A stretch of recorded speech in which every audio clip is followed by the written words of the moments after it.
Saudara-saudara, renungan firman Tuhan pada hari Minggu tanggal 28 September 2025, pertama Timotius 6 ayat 6 sampai 21, khususnya ayat 6.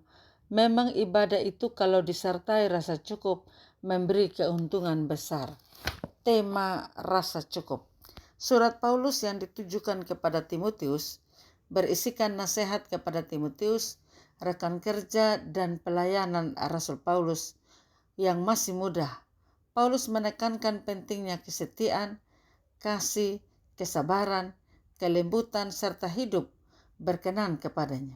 Memberi semangat kepada Timotius untuk memulai perannya, dimulai dari ibadah yang sejati, memperingatkan kepada Timotius tentang ibadah.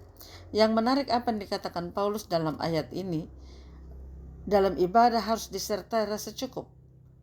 Kadang sering memiliki sikap tidak puas dengan apa yang dimilikinya, ingin merasa lebih.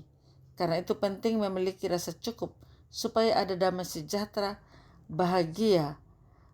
Rasa cukup yang dikatakan Paulus sama dengan cukup jasmani dan rohani.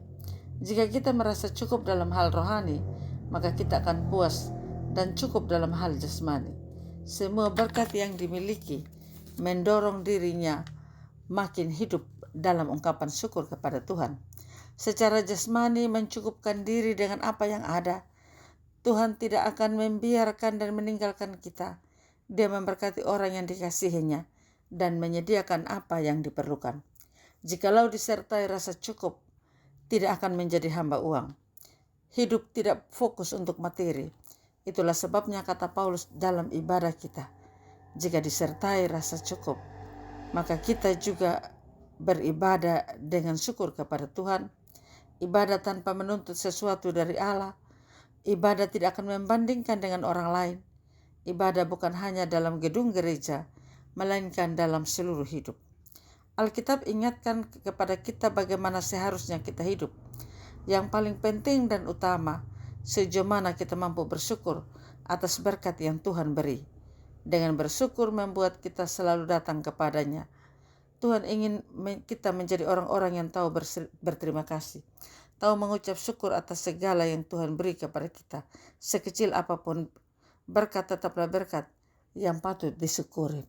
Setelah mencermati semua motivasi palsu, permainan kekuasaan, guru-guru palsu, Paulus menasihati Timotius untuk menjauh dari semua ini.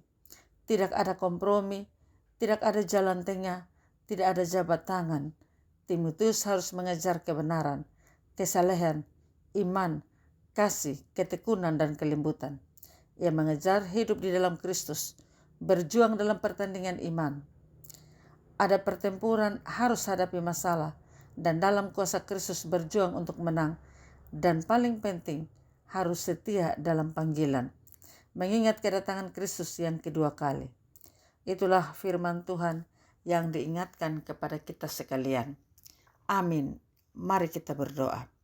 Ya Tuhan Yesus Kristus, kami bersyukur untuk firman yang kami dengar, yang mengingatkan kepada kami untuk tetap setia dan memiliki rasa cukup. Dengan rasa cukup, kami akan mampu mengucap syukur. Gerakan hati kami setiap orang untuk datang di rumah ibadah-Mu, menyembah dan memuliakan Tuhan. Gerakanlah setiap anak-anak-Mu untuk tetap ingat waktu dan hari Minggu ini.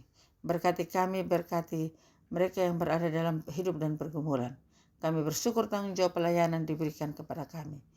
Berkati seluruh hamba Tuhan yang mempersiapkan hati dan diri mereka untuk melayani. Beri kekuatan dan kesehatan. Di dalam nama Tuhan Yesus Kristus kami berdoa. Amin. Salam, Tuhan Yesus memberkati. Saya Pendeta Yuliana A. Ambo.